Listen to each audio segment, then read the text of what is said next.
Ladies and gentlemen, welcome. Thank you so much for being here. I am very grateful to be here tonight. We've got an incredible show planned for you guys. We are multicasting, which means we are broadcasting on a bunch of different platforms right now. So if you're looking for everywhere we are live, if you want to leave us a review on iTunes, if you want to support the show, I think people may underestimate just how much it takes to put a show of this caliber together sometimes. Simply go to allmylinks.com/thehumanxp. But by far, the biggest compliment you can give us is by spreading the word about this show. Word of mouth is how we grow. If you have not heard the show before, then you're in for a treat. Tonight, we are going to be looking at achieving higher states of consciousness. We are going to be talking about the divinity within ourselves. We are going to be talking about awakening the guru within ourselves. It's going to be an absolutely mind-blowing show. So, whether you are here with us live, or whether you're listening to the replay or podcast version of this, thank you so much for your presence tonight. A big shout out to our loyal fans and supporters. You guys know who you are. I appreciate you so very much. But I digress. Go grab a drink, sit back, relax, enjoy this conversation.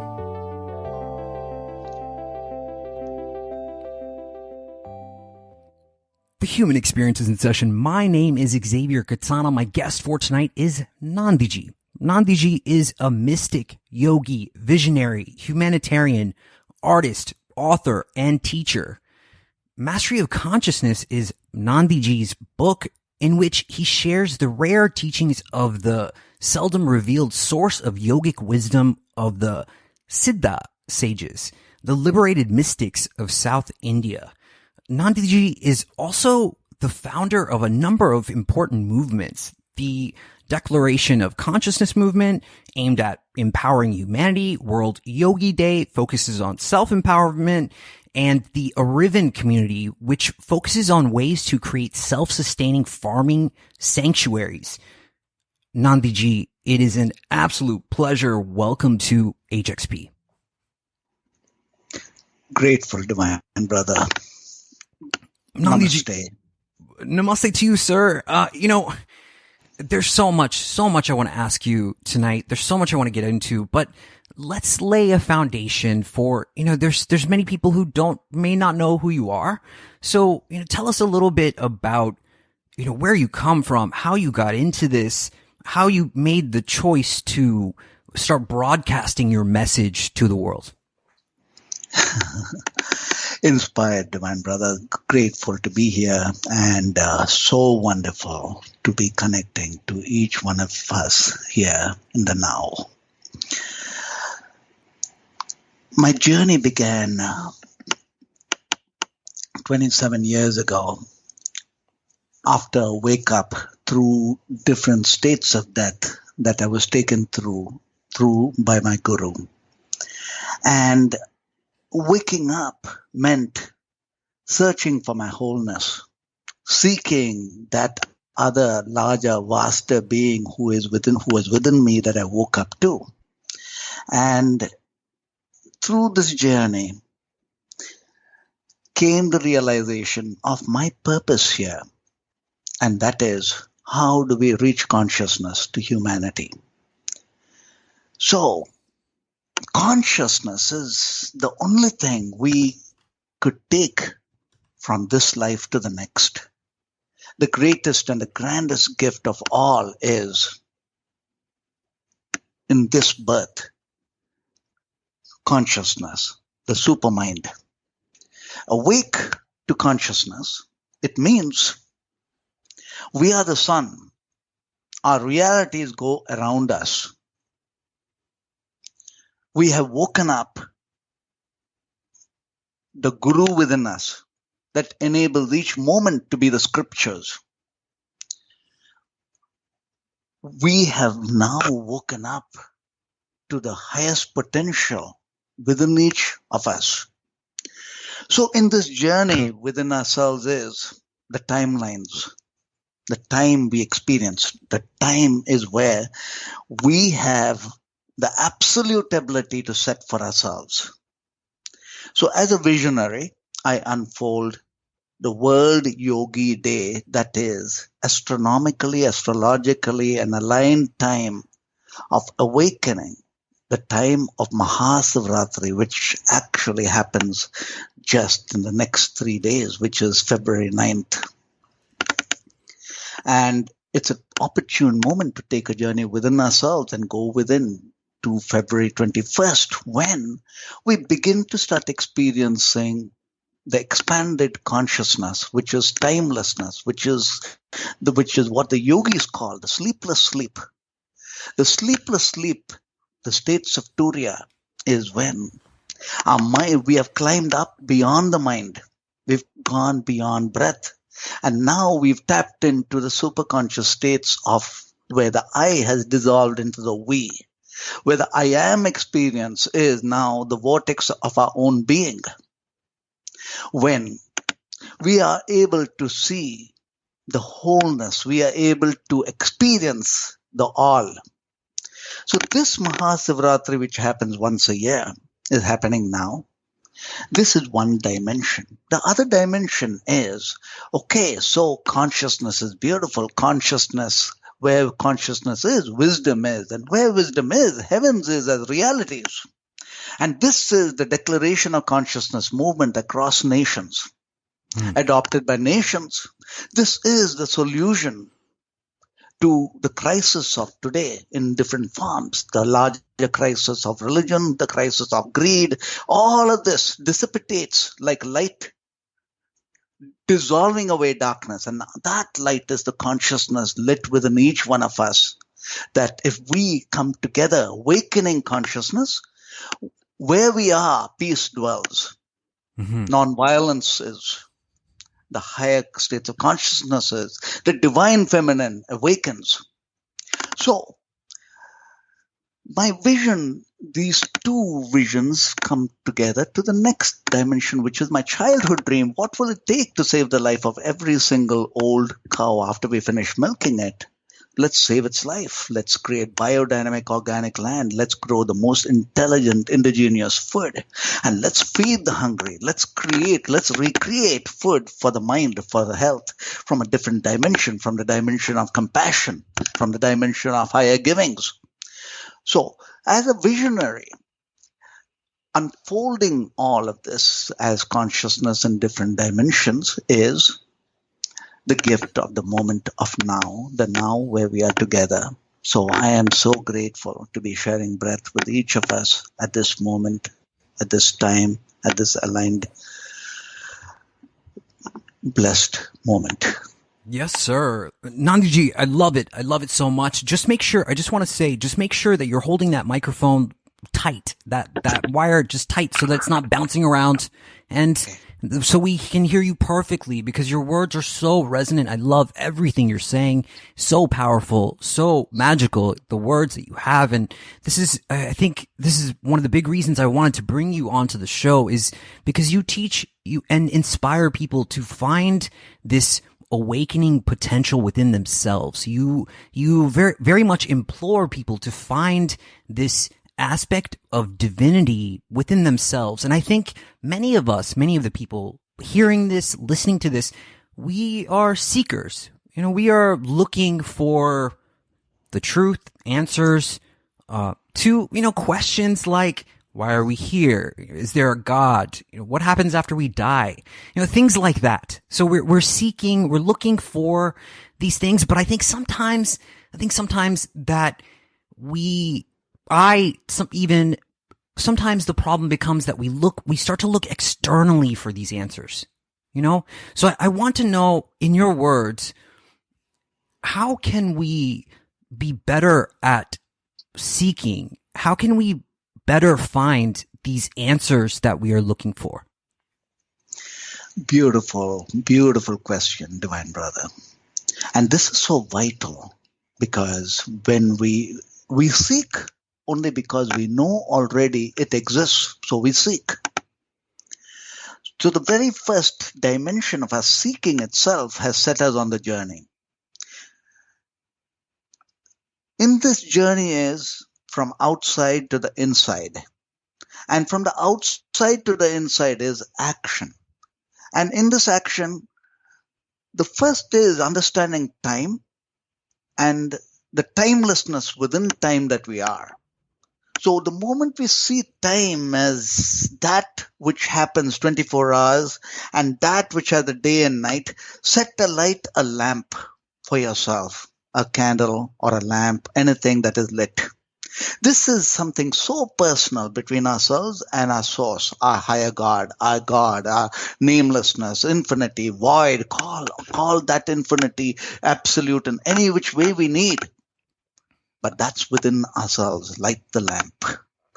Now, having lit the lamp, begin the journey inward. And when we begin the journey inward, start with the starting point, which is the root chakra. Light it. If you have the mantra power to light it and set alight the journey, do it. Let's do the mantra now. See, the mantra of the roots is where the elephant-like energies is. When we awaken the root energy, we are able to bring the power of passion, the power of devotional love, and the power of focus into play, into realities. We are unstoppable. We have nothing to resist us in what we wish to do from a highest perspective and from the grounded realities. So the starting point is the root chakra. I'd like to share this mantra because everything we say, we wish it to be your own experience. And so in this experience is the mantra energy, the Siddha mantra energy that we could set alight. So set alight our own lamp in our house. And with this mantra, when you light outside, we are lighting inside. And when we are lighting inside, the first chakra begins to move. And this is the sacred inner fires, the Mother Kundalini fire that we are setting a light within ourselves to awaken layer by layer by layer. The first layer is the root chakra. So the mantra is Ring Ang Ung Ganapatiye Namo. Ring Ang Ung Ganapatiye Namo. Ring Ang Ung Ganapatiye Namo. This mantra, ideally you would say it 108 times, say it later. Go within yourself, digest this mantra and let this mantra be your own. Let it be your own light. So when you say the mantra, ring ang ung anamadiye namo, ring ang ung anamadiye namo, ring ang ung anamadiye namo, ring ang ung anamadiye namo, we reach the spot above the navel. Above the navel is where the Guru is. The Guru is anyone who has opened the doors of our consciousness. Read the Bible, Christ is our Guru. Likewise, anyone who has opened the doors to our consciousness is a Guru. And above the navel. But when we bring the energy up above the navel, the third eye automatically opens. By default opens. So the Guru, see, there are 5 Gurus we have. The first Guru is our mother and father. They can be represented by our own palms, the left palm being the mother, the right palm being the father. Just rub your palm every morning when you wake up in the morning, rub your palms and say, thank you, mother, thank you, father. And in your cellular level, you are saying gratitude, gratitude, gratitude to your creator, your father and your mother, your first Guru, right? When you rub your palms together and place them over your eyelid, instantly you are being blessed by your father and mother, the first Gurus of consciousness. The next Guru is our own breath, our left breath and our right breath. The left breath is the moon breath, the divine feminine. The right breath is the sun energy, the infinite, absolute energy fields of the masculine. When you rub your palms together, thinking of your breath and saying thank you to your own breath, we understand that there is that which gives birth to breath, which is source. And that source is consciousness that comes in different forms, like the gurus. So the external gurus, all the beings who are teaching us today by way of books we're reading, by way of what we listen to, by way of the music we actually hear, all these, behind all of this is the guru that exists. And this guru is the external guru, and they light the inner guru. The inner guru is the lamp we light within ourselves. So when you say the mantra, ring, we are beginning to set the light, our own guru. And when the guru climbs up to being the gurus, to being the sum total of all the gurus, to being all that divinity that we are praying for, we wake up. Now everything is the guru for us. Every moment is the guru. Everything teaches us. Every moment, everything we see, everything we experience is source. So that's why in reality, in a nation like India, we have hundreds of thousands of gods and goddesses. Why? Because we see God in everything. Everything becomes the guru for us. And now, every moment, we are the scriptures. We are the now. Okay, so when we raise the energy up above the navel, this is our experiences that we begin to understand that we are the guru. The guru is our own mind, the higher states of mind. Consciousness itself is the guru. Now we come up to the heart chakra. And in the heart chakra, we realize everything is one from the three-dimensional states. The first state of reality, of the first state of truth is that we are the infinite being having this human experience, which is the power of infinity brought into the finite. The next is we are the embodiment of the divine entity in this body, the enshrined being, the golden being. And then comes the knowing, the heart, us. We are the epicenter of void. We are the dancer within silence. We are the stillness within the dance. That's the heart chakra. When we know this, the three-dimensional realities of whom we are as one in the heart chakra, now we have woken up to being love. When we are love, everything comes together. Every dimension of what we are, whom we are, we know.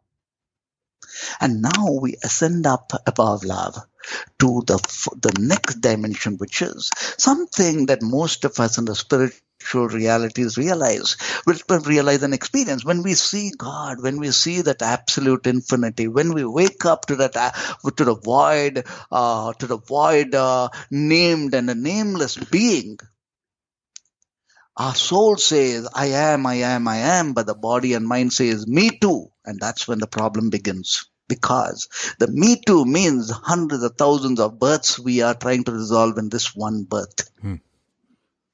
So we are at this point in time something like the eye of a hurricane. Within the eye, there's the calm, but outside us, everything is happening. Too many things are happening. So this is something we resolve through the throat chakra.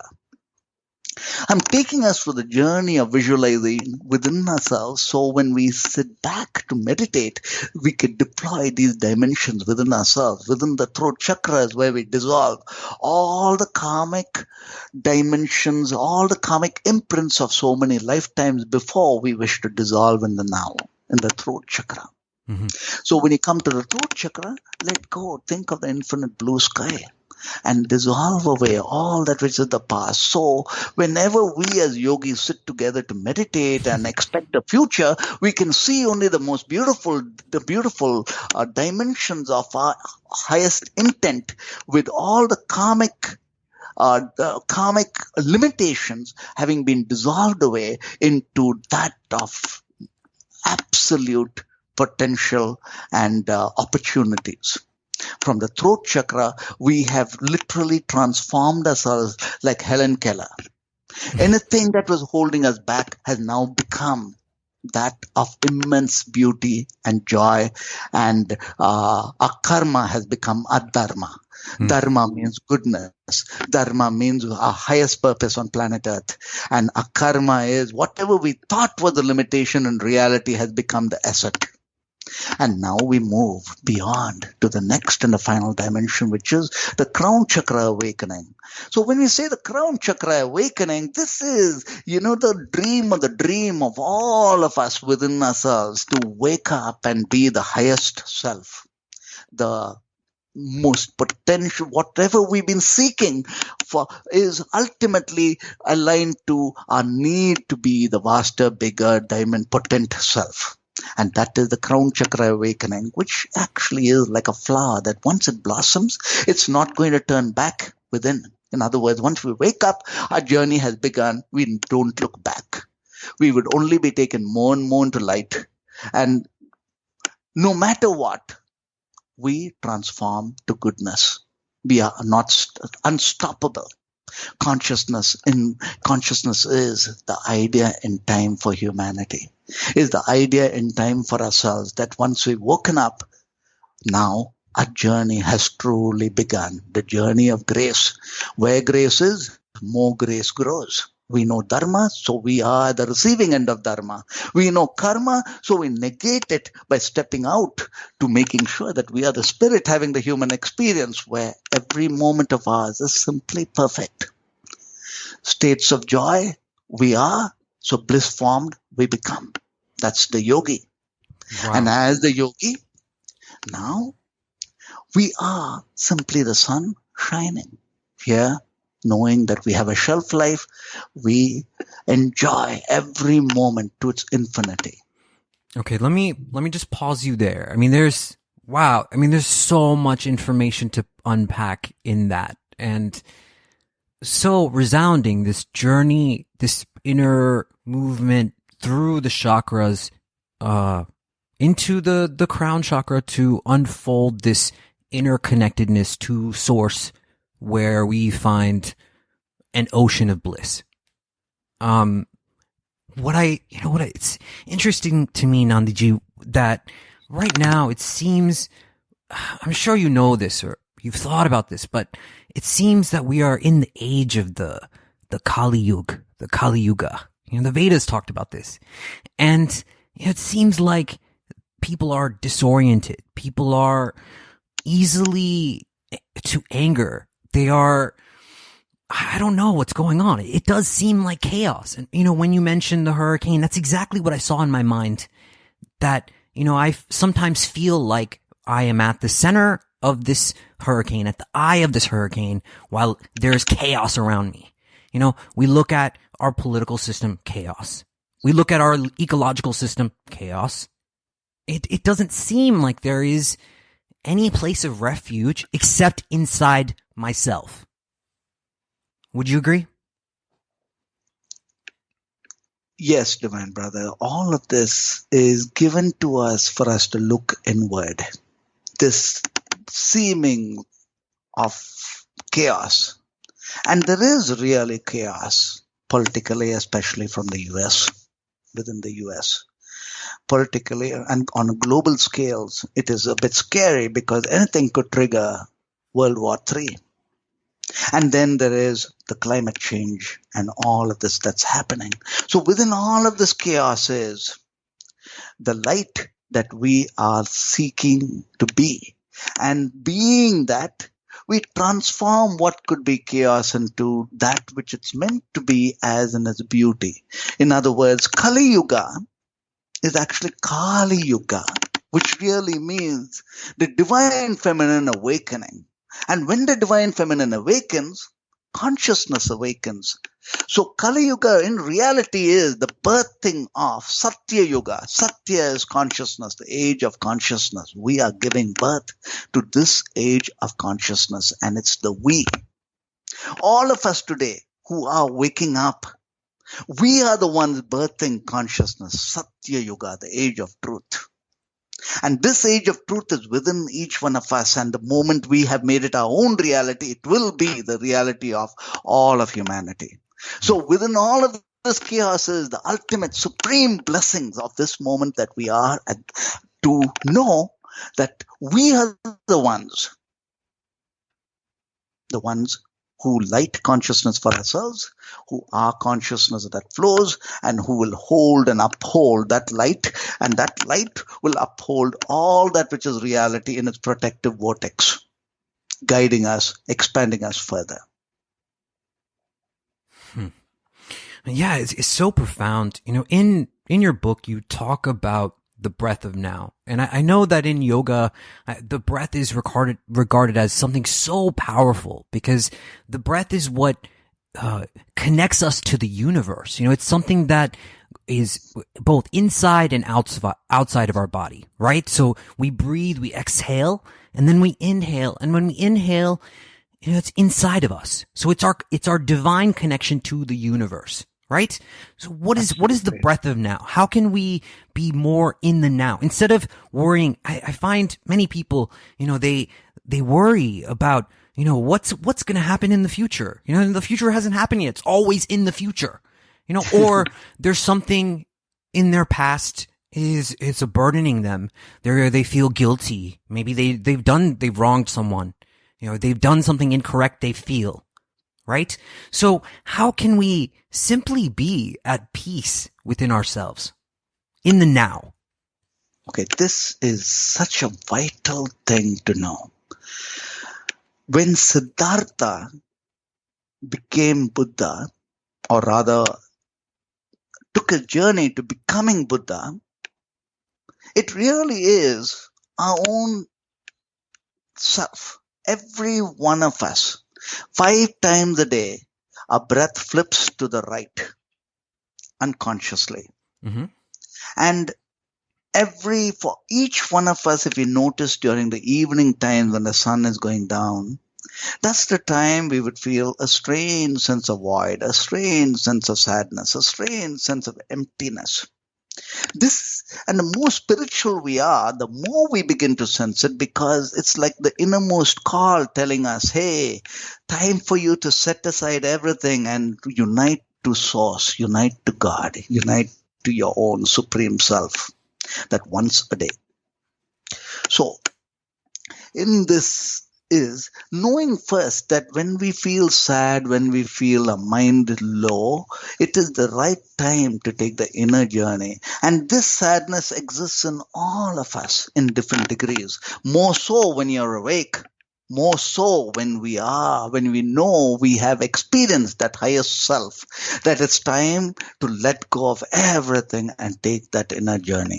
Now, once we've taken this inner journey and gone within to light the lamp within ourselves, to expand to be the vast infinity, we complete ourselves. Now, when we completed ourselves and come back into the human realities of experiences where we have earlier been working with whatever is our experience, now we can climb up to the next higher experience of the truth that we are and deal with all of the experiences that have been thrown to us by life and by karma and by the past and by the now.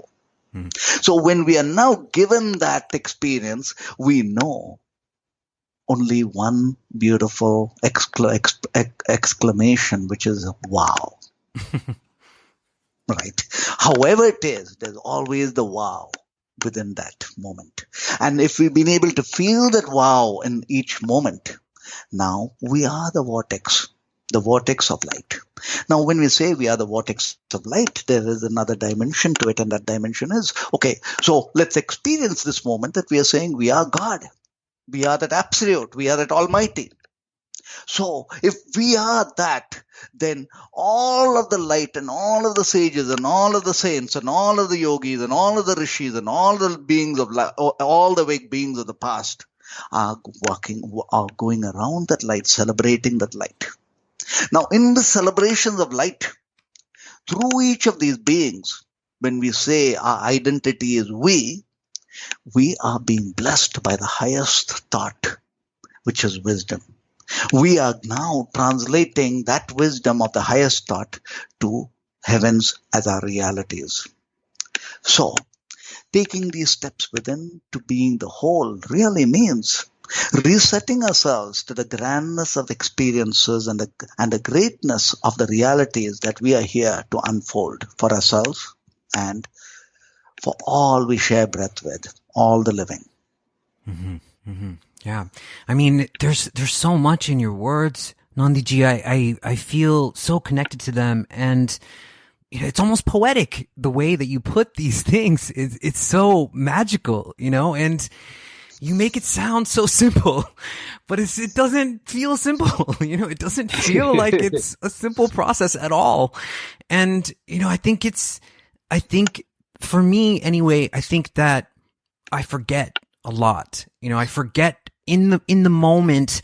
I forget these techniques. I forget to go within myself. I forget to meditate. When I'm stressed, I know that when I'm stressing out, I need to go meditate. That's when I should be meditating, right? But it's the Maya of things. It's the illusion of things. And I mean, the order that you present things in, it's such a connection to the micro and macrocosmic universe of things, and showing us, and I feel so honored that you are here with us tonight, sharing this wisdom with us. But, how can we be more aware of when Maya tries to trap us? Does it make sense? Yes. See, we think when we meditate, we are holding that mental space of the meditative realm for some time. The reality is that is what we spin around us and overflow with us all the time. Now, how is that possible? This is the word tapas. Tapas, the English translation could be penance, could be uh, uh, uh, a determined pathway within where we sacrifice many things around us to go within. Now, I would rather say it from this experience. When we have lit our lamp within ourselves, we have set ourselves on a perpetual fire. And 24/7, we take our breath from source to source. Now, ideally, mantras definitely helps because you're holding that thought in the single pointed space of focus, and that focus is everything and nothing, which really is the divinity that we are chanting to within ourselves, the mantra fire. So when we go in deeper and deeper into the mantra fire, we wake up to devotional love called bhakti. Now, bhakti and wisdom is one. Bhakti, which is divine love, and higher wisdom, the highest thought, has become one. Now, that truth, when we find within ourselves, as we are saying, oh God, source, infinity, I love you. Now, when we know that whom we love outside ourselves is really whom we are within ourselves, what births as thought itself has become wisdom. So now when we know that that is where it is, we now experience human realities in all its ups and downs. Now, when you say ups and downs, there's a cap of limitations, of hassles, of problems for each one of us that fits us so perfectly. Every one of us have one set of problems that fits us so perfectly, and that actually has been given to us for that experience. And when these dimensions of karmic stuff, or you could say life itself, poses for us challenges, this is the time when we cook it. When we cook our realities, we take whatever the reality is, whatever the challenge is, whatever has been bothering us in our mind, whatever we are anxious about, and put it inside this fire of tapas, into the mantra fire within ourselves, into the now. So we take our past. If our past was bothering us, take our entire past. If it's the future, take the future. Take all of that. It doesn't belong to us anymore. It belongs to that sacred fire within ourselves. And we go into the mode of tapas. Now, in all of the yogic stories of India, of ancient Sanatana Dharma, the word tapas is the single most important practice of any sage. And that is going into the forest with an intent. You could set an intent. You can tell yourself, okay, this is my problem, and giving it to God, giving it to source, and letting that mantra energies consume. And you go deeper and deeper and deeper within to be that invoked divinity itself. And now when we are confronting with the problems, we've transformed it into something so beautiful. The problems have become opportunities. The opportunities have become the ultimate thing that we are meant to be here shining with. Okay, so this is one part of it. The other part of it is every one of us have been given breath. And when we are faced with all these circumstances, what do? So if you want to go inward, we need to understand how many times in life do we say, oh my God, I don't want to live. I want to run away. How many times? This is a normal thought which happens to nearly every human. Now, what do we do then? Hold the breath. Don't let it go. Say, hey God, here's my breath. I give it to you. I surrender it to you. And hold the breath. And put the mantra energies in it. Put the fire in it. Incubate yourself. When you incubate your breath, incubate yourself, we slowly, like a lava, we become the beautiful butterfly. We slowly grow our wings. Our wings is the ultimate states of truth, because freedom, to be awake means to be free, to be liberated, is the ultimate heart's dream of every human ever born, ever will be. Yes. Freedom. And to be free means to understand that we are the vast being. Now here in the human, as the angels, or rather the spirits, having this human experience, unlimited by body, unlimited by the mind, unlimited by circumstances, being the yogi. Wow, it's such a deep, profound thing that you're offering today, and I really appreciate it so much. Nandhiji, I was driving the other day. I just had this thought. I was driving the other day, and sometimes when I'm driving, it helps me clear my mind. Most of the time, sometimes if I'm thinking a lot, I take a drive, and it helps me just get into this sort of flow state, right? And I was thinking, as these people were driving next to me, I'm like, oh, that guy's an asshole, and maybe he cut me off or something like that. And I thought, oh, okay, and there was another guy just driving too slow. I thought the same thing. I'm like, oh, God, he's an asshole. And, then I made this realization within myself. I realized if I see everyone in that light, if I see people as this, resistance, it's going to be that. It's going to manifest that way for me. But if I see these people as a reflection of myself, as my friend, then perhaps my manifestation of this experience will change.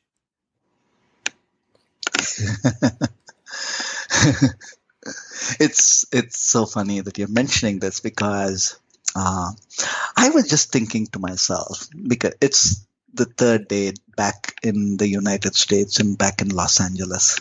And as I was driving, I was asking myself this one question, and that was, why is it that if I looked at anyone, they would be smiling and laughing or, happy, the moment we sort of like connected? And is it because of the place Los Angeles, or is it because of me, or is it because of the time and moment, and when you mention this is funny, because whom we are is what we see and what we reflect and what we make of. So in other words, when we are in this place of ecstasy, all we see is states of joy that reflects and rebounds back to us in different forms. Now, whenever we begin to understand, there is a frustration within us. And, when we feel judgmental, or when we feel angry or triggered, or you could say irritated, we need to know that is the time when the mind needs to go inwards and set itself on fire and incubate and come out from a place of a higher vibratory state. And in this vibratory state, only joy and light of bliss shines. We set a light. Anything around us, anywhere we go, we know that we are literally flowing that light. Now, this is vital in our moment of experience. We could say the pleasantness of experience, the pleasantness of the moment, of each moment. Because once we overflow with it, that pleasantness of experience can only happen to us in every possible ways and means. In other words, you're driving the car, you know that you know that your journey is beautiful. You're going to meet some beings. You know that everything will work itself beautiful. We are working with your career. You're working with your love life. Everywhere you focus, you know that only the good will rebound of it. Only that which is of the highest vibration will work alongside with the higher vibratory field that we have set alight within ourselves. Mm-hmm. Yeah, I love it. I love it. Nandhiji, you talk about the guru chakra. You talk about how, if someone wants to invoke their personal guru, you write that they can use this guru chakra to awaken their inner guru. What is the guru chakra? Where does it live in the body? And, what kind of things can we do? What kind of meditations? Are there chants that we can do? How do we awaken this guru chakra? That's a powerful question itself, because this was the Siddha teachings thousands of years back. And this is the Siddha teaching that left South India and went all the way to China and Japan. And that over there, the Guru Chakra was mentioned as that above the navel, especially in martial arts. So in ninjutsu and in kung fu, karate, qigong, all of this, the Guru Chakra is vital. But this knowledge of Guru Chakra was from the Siddha pathway, where if you take a deep inhale, hold the breath, and lift the root chakra fire up above the navel, and begin to focus over here with the Guru mantras, almost instantly, we have detached ourselves from the limitations of our mind and body. In other words, we would not feel cold anymore. We would not feel hungry anymore. We've detached ourselves from time to timelessness the moment we come up above the Guru, because here is where unlimited potential too lies. So consciously, when we work it with the mantra, the fires of the Guru Chakra almost instantly opens the third eye. So let me share this experience with you as teachings for each one of us to hold. Okay. Mm-hmm. Now, remember, the Guru really is consciousness, but the Guru is everything that whoever gave us consciousness, whoever opened the doors for us to the light, they are our Gurus. So when you're saying the mantra like as a song, as your own personal lullaby, invoke the Gurus. In reality, the more Gurus, the better.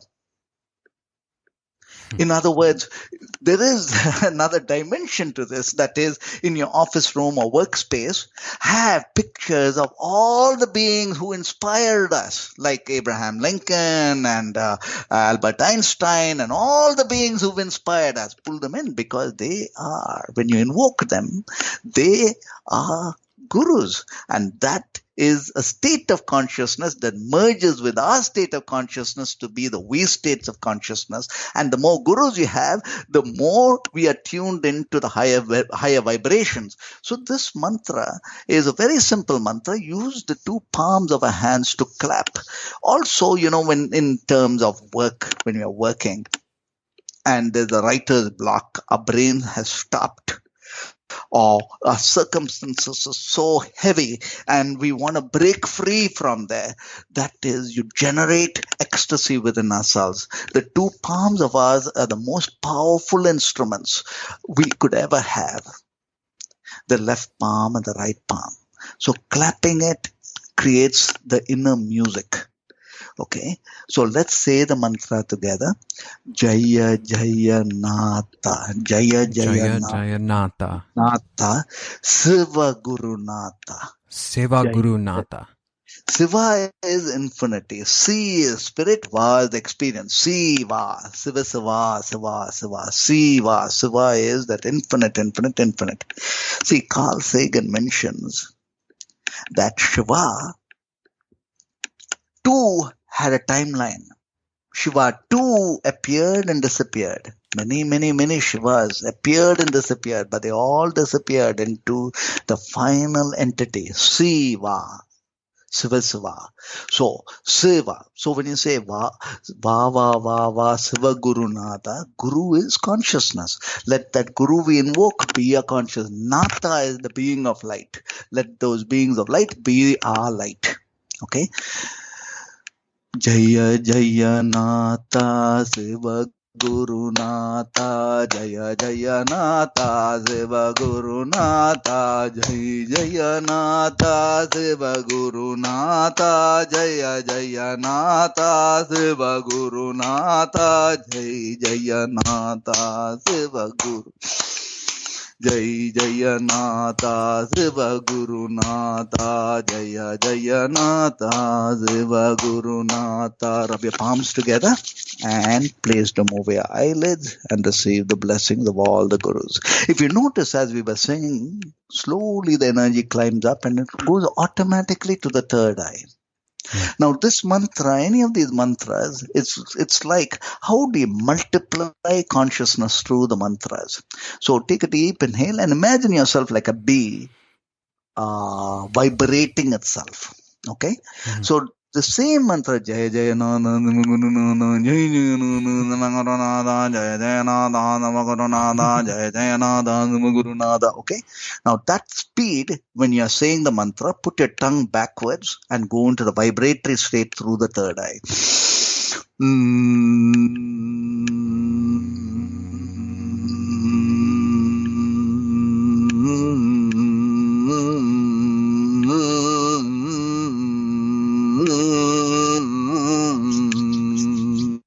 Rub your palms together and receive the blessings. Wow. I mean, I'm sorry, go ahead. So the Guru is the highest, the source itself is our Guru. We are directly connected to source. So every thought of ours is like conceiving light as the moon. The sun is the Guru. The sun is infinity. The sun is God, source, absolute. The moon is our own mind. We simply reflect that higher.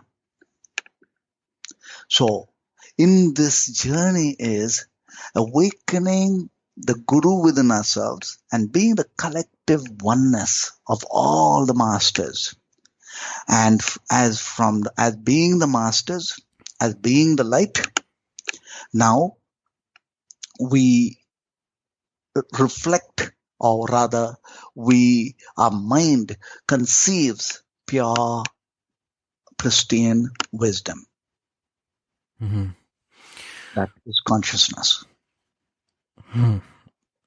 Excuse me, Nandhiji. I mean, it's so profound just to hear you speak and to do the chants, and we are so fortunate to have your presence here tonight. I can't think of any other podcast that is actually bringing people this kind of information and on this level. But I want to talk about, there's many times I encounter people, or they message me, or my awareness, I see or acknowledge people who are suffering so much to a degree that I cannot even comprehend their suffering, and they're fighting a battle inside themselves that even I cannot ever know, that perhaps this idea of seeking the light or chanting or, moving the chakras, sending this energy up, it doesn't occur to them because they are swallowed by darkness. So is there something that we can tell those people? Is there something that we can do for those people? How do we transmit this? I think the Buddha said from one candle flame to another, right? So how can we transmit this understanding of consciousness? How can we transmit this divine energy, this divine source to our brothers and sisters that are here with us, experiencing with us? And as you say, everyone is the guru, right? All of us are. When we have lit our own lamp, that's all that matters. Because when a lamp is lit, our presence itself lights all other lamps around us. There's nothing we need to do to seek to seek from the perspective of trying to light another, because when we go seeking it out from the perspective, we also need to understand that there's the time that plays for each one of us. There's a time to wake up for each one of us. There's the karmic roles that plays, and there's the dharma role that happens. To wake up means to know dharma and karma, the goodness within ourselves and that which essentially is action-oriented and which creates more of realities. Now, this is the moment there's a special moment within each one of us. All we need to do is be whom we are and go deeper within ourselves and enjoy that particular light within ourselves and allow that to radiate and dance. And the dance happens around us all on its own course. It's from our journey, everything is inside out. Work everything from inside, the outside transforms and works its way so beautifully. It seems like, consciousness is like this vine that is growing up a tree, and it's slowly, maybe the tree of life, and it's slowly kind of, reaching towards the sun. Maybe that is my crown chakra somewhere. But, I want to talk about the ego or the ego mind. And, because a lot of times, Nandhiji, if you look around, many times we exist in this system that it shows us about materialism, possessions. It wants us to buy these things. Most of the time we don't even need any of these things. Every year we cycle, Christmas, we buy these presents for people. It's almost expected, and it's nauseating. It's horrible. I hate it. So, and also it's completely unfulfilling. This ego sense of when I have this, I will feel some gratification. And that gratification is so plastic, so temporary. It lasts a few moments. It's not real because it's not real. So how can we acknowledge this ego within ourselves? And how can we find this everlasting, gratitude within ourselves, this everlasting, I don't know how to say, this fulfillment within ourselves? What you ask is what you are mentioned rather is so relevant of this moment and of most people today. One of the painful realities that inflicts folks is ignorance of self. Understand, and to not know self is where ego lives. So this word ego literally drives us into being like a balloon that needs to burst at some point of time. That's what ego does. It leads us to the place and time when ego has to be crushed. And that ego also is about anything that has a beginning, it has an end. Anything. So what lies beyond that, which does not have a beginning and does not have the end, is whom we really are and the truth that we are. And the moment we begin to realize that truth within ourselves, ego has no place anymore. Then we begin to realize everything is so temporary in nature, and we are only the witnesses watching the whole thing happen, like it's a seasonal thing that happens up and down. And then when we come to times and moments when we have to celebrate it from the perspective of ego, we know the truth. We dress for ourselves. We work every time and moment for ourselves. For instance, during Christmas is a good time to light a lamp and say, "Hello, Jesus. Hello, Christ." And let that be the blessings we can give to ourselves and to everyone else. We know the higher truth within ourselves, far greater than experience than the experience that we would want realities to give us.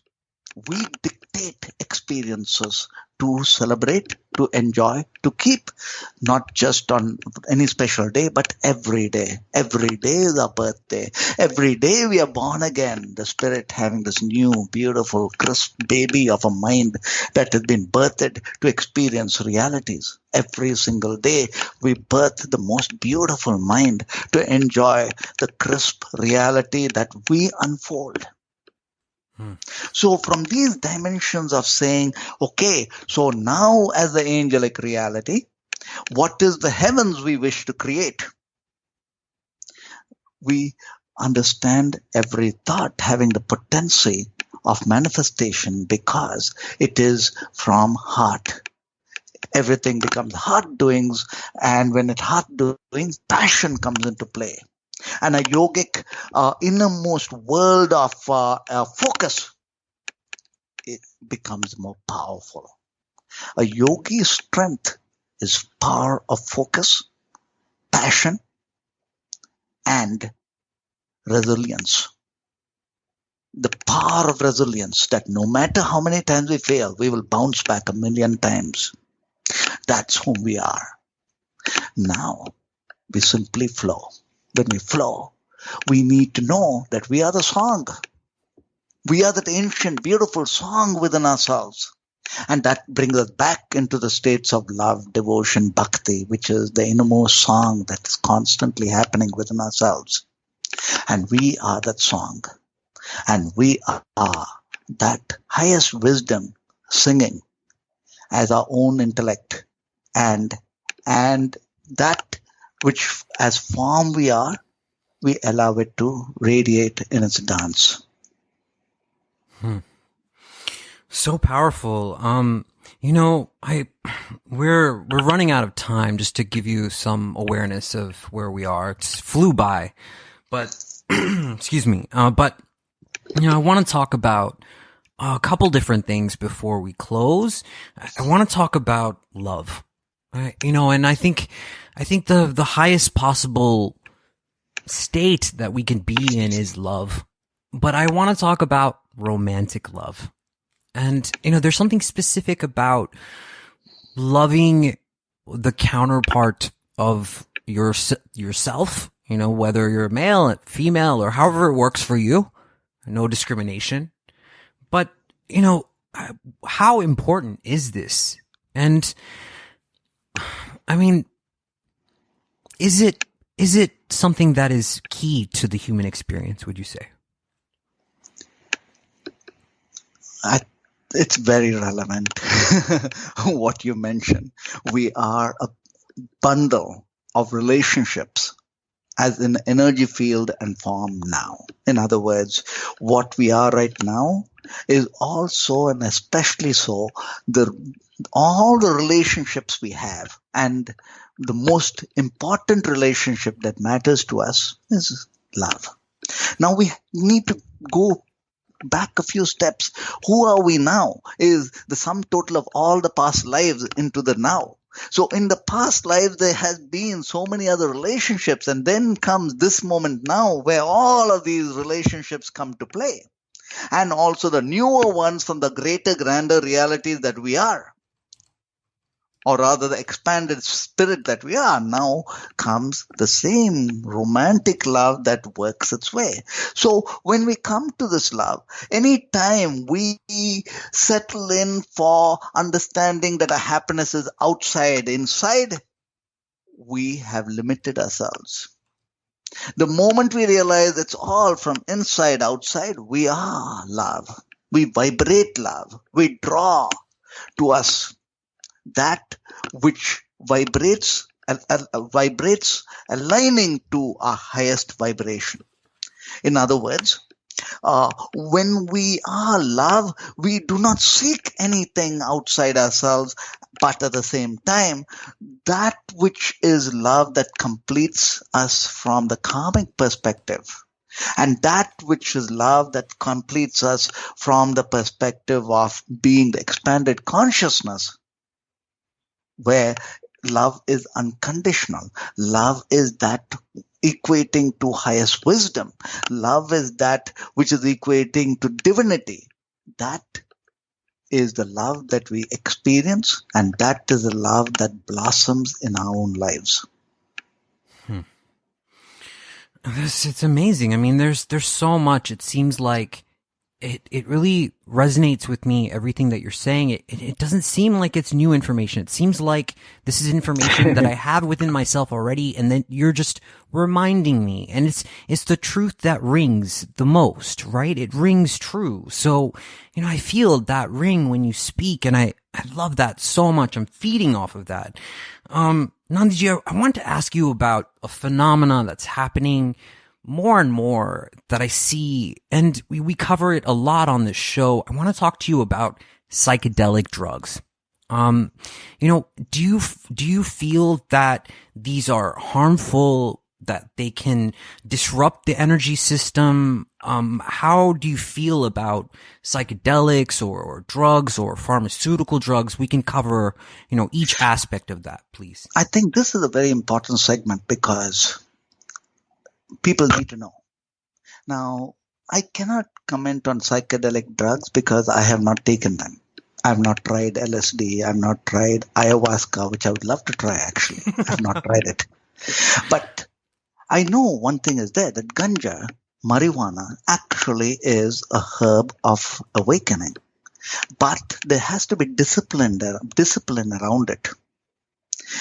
So for me, for last 27 years, every Thursdays I've allocated a whole day for my inner journey. The day that I do not speak, the day that I go within myself, and the day I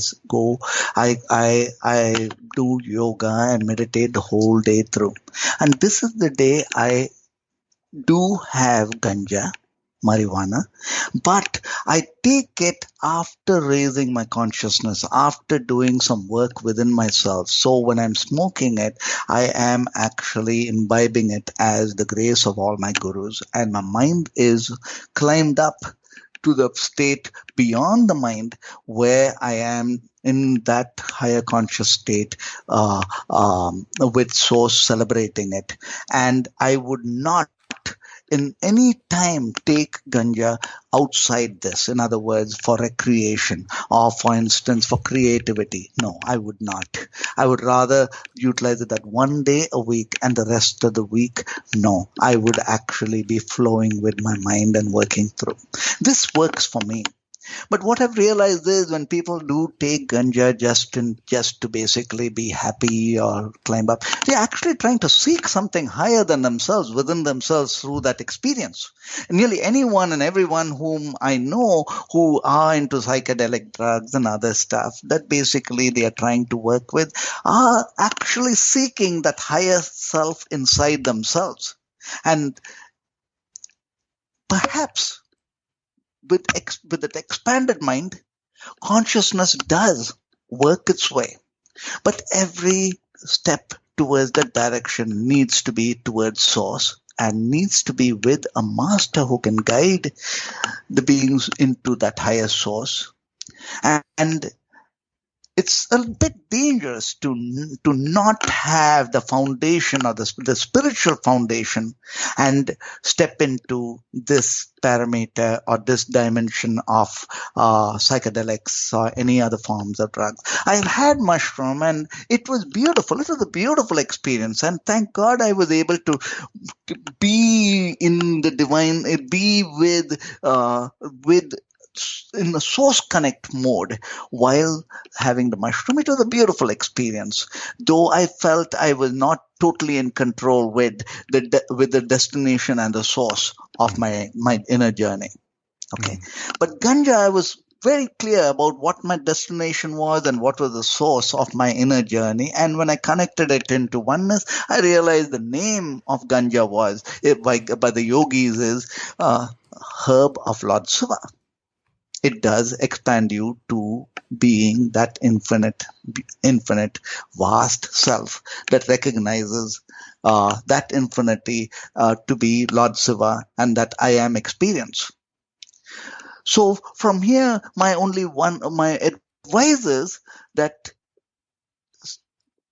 know that if there is a purpose of taking anything to alter the mind, it is only with one intent, and that is to go to seek source and to merge with source.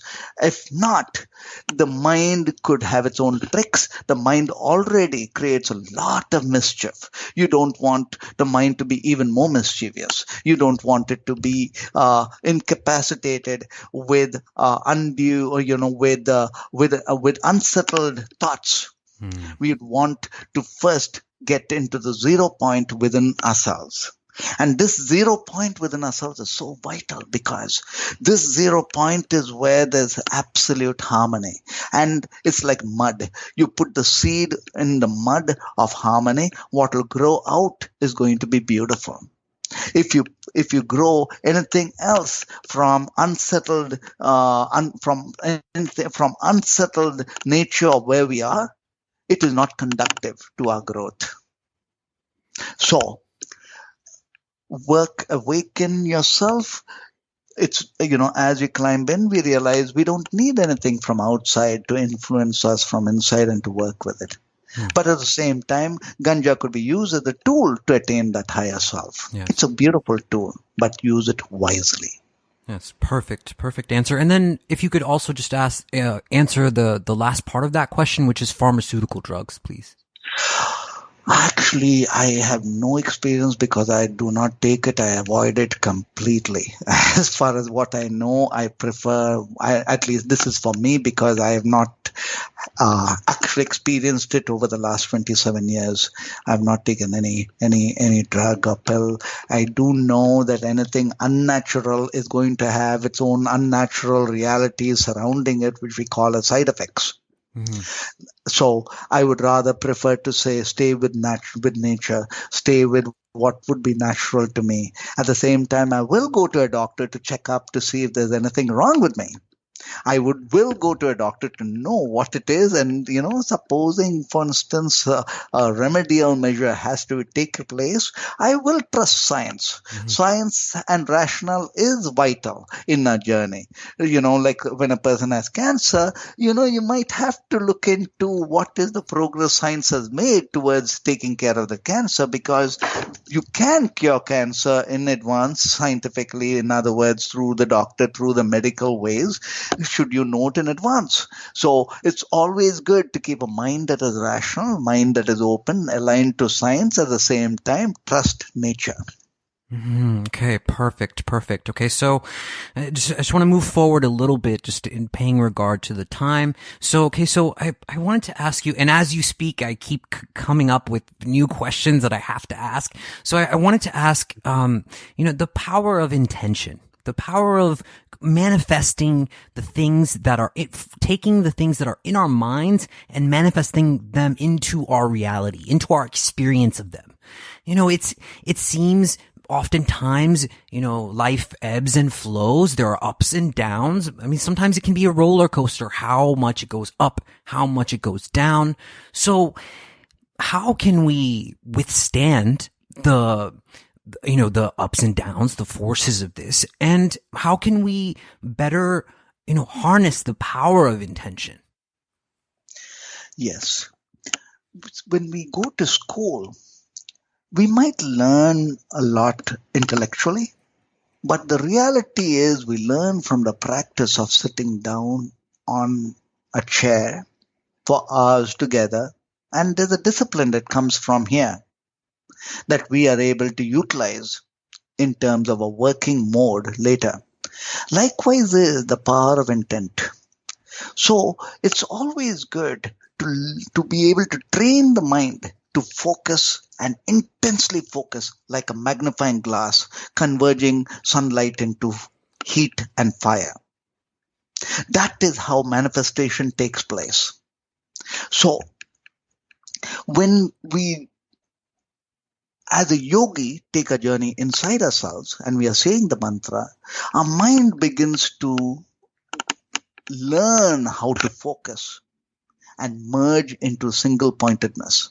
And this is, you could say, the most important teaching anyone and everyone must have to be able to have the mind that is fixed in focus and grow that focus. Grow this place of absolute comfort in the 0 point. And once we have trained the mind into this, then when we perceive that this is what is needed in the human realities, that we desire this is the intent, we know that our intent will quickly, or rather with ease, manifest the realities we seek. Mm-hmm. Okay. And, this question, I think, is a purely personal question. I really just want to know what you think about this. And several years ago, I had a spontaneous Kundalini awakening. I had no idea that this was even Kundalini. I had no idea what the word Kundalini even was. It took me a long time to get to that point of understanding even what that meant.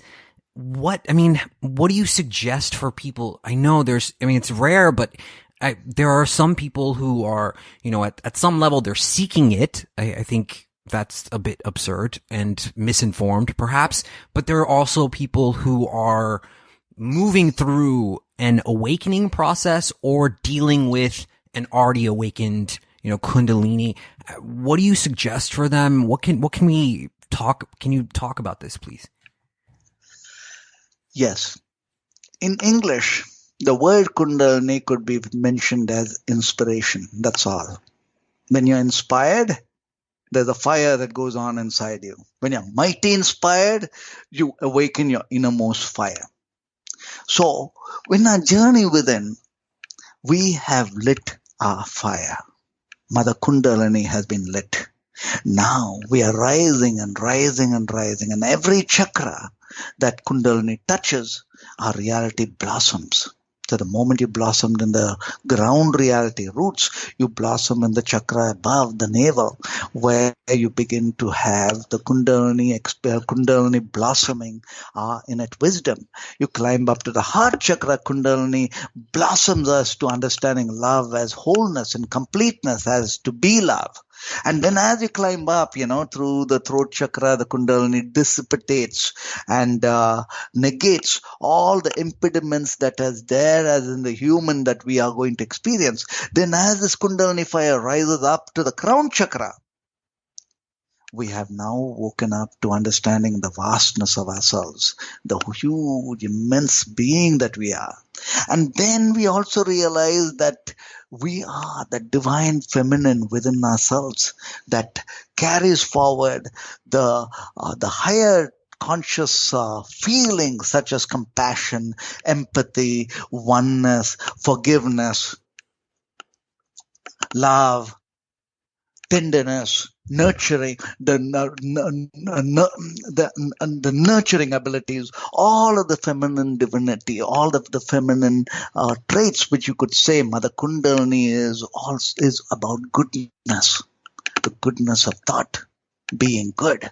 So when all of this is woken up with the fire rising all the way up, we realize whom we are. We realize the I am. So Mother Kundalini is something so personal. That's why we don't hear so much about Mother Kundalini. But in reality, it's common sense. It's nothing other than inspiration, the seeds of inspiration that has woken up, the giant grand inspiration to be that I, which is the we, which is the small entity of ourselves, Jivatma, the soul, becoming the Paramatma, God, that infinite spirit within each one of us. This is the gift of Mother Kundalini. Okay. So we've talked about so much information. There's so much information in this episode. I want to talk about last thing, and we can start to wrap this together. Maybe if we can put this together for the people who are listening to the show, Nandhiji, if I believe we are on the precipice of a global awakening that is taking place because of many of the events that are happening on Earth right now. And, I feel like more and more, it's becoming more and more turbulent externally. Can you offer some sort of guidance, or if we can connect together, if there's a message that you have for anyone that may be listening, now is the time to tell those people. It's beautiful at this moment when you mention the word now, because the word now itself is the first teaching of Siddha sage Patanjali, who is considered to be the father of yoga. Of course, there were so many sages, but Siddha Patanjali is considered to be the father of yoga, and his very first sutra is the power of now, Atta. In other words, in the now, almost instantly, we know what we need to do now. And this now means setting a timeline. So the first step is February 9th, the full moon, all the way down to February 21st.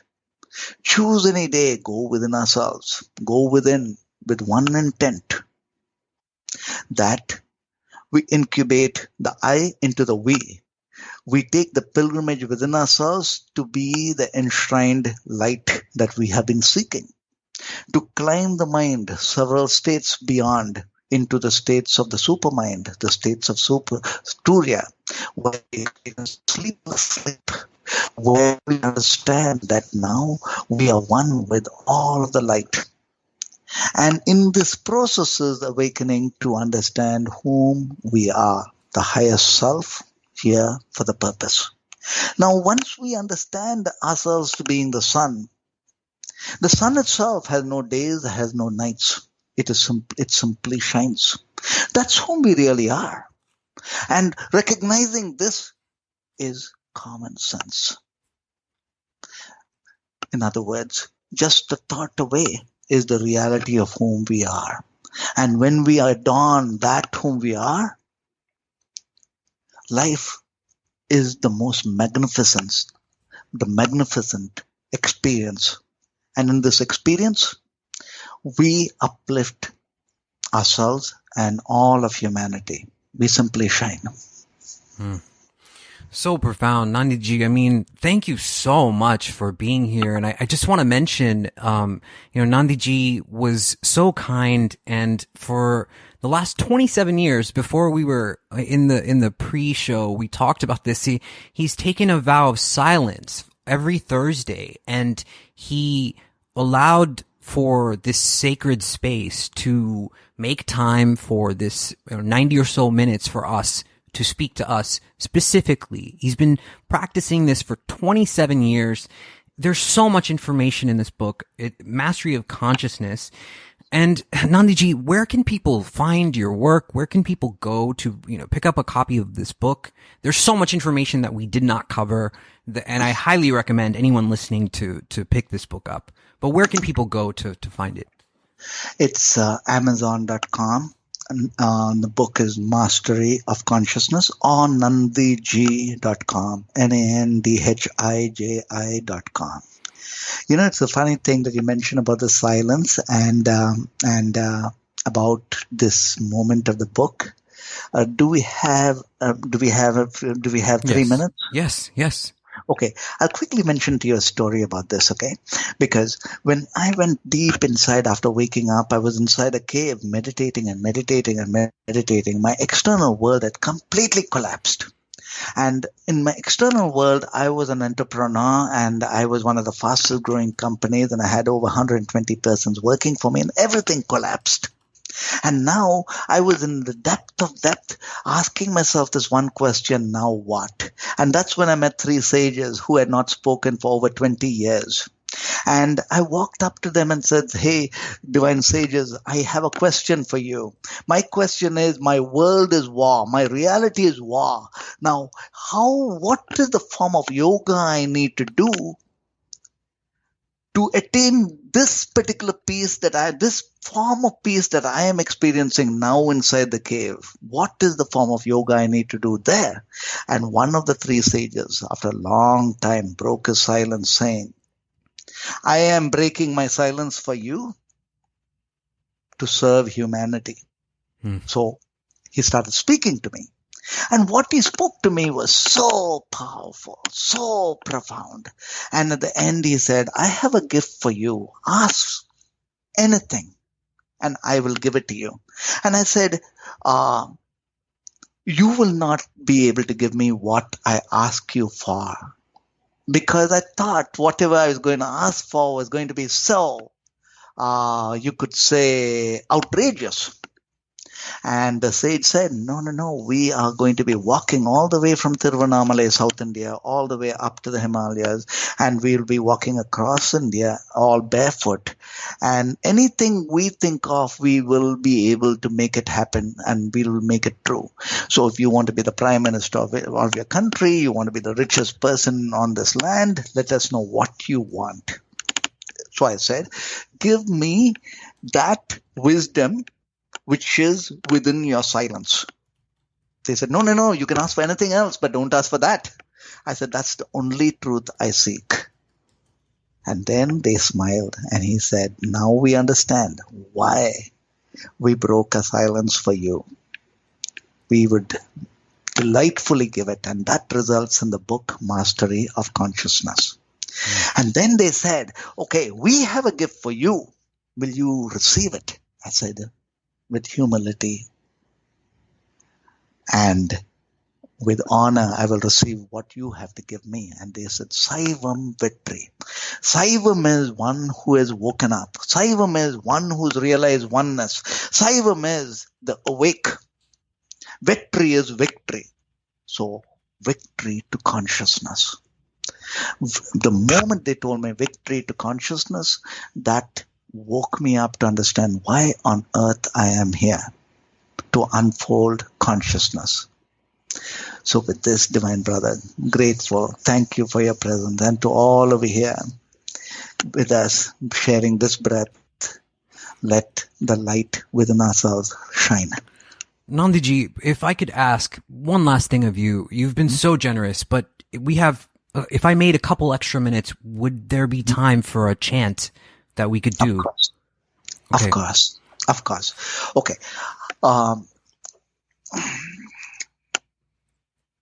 This is a very practical, I'm talking about, not, I would say, a mantra that is of use to us in the human realities. Okay.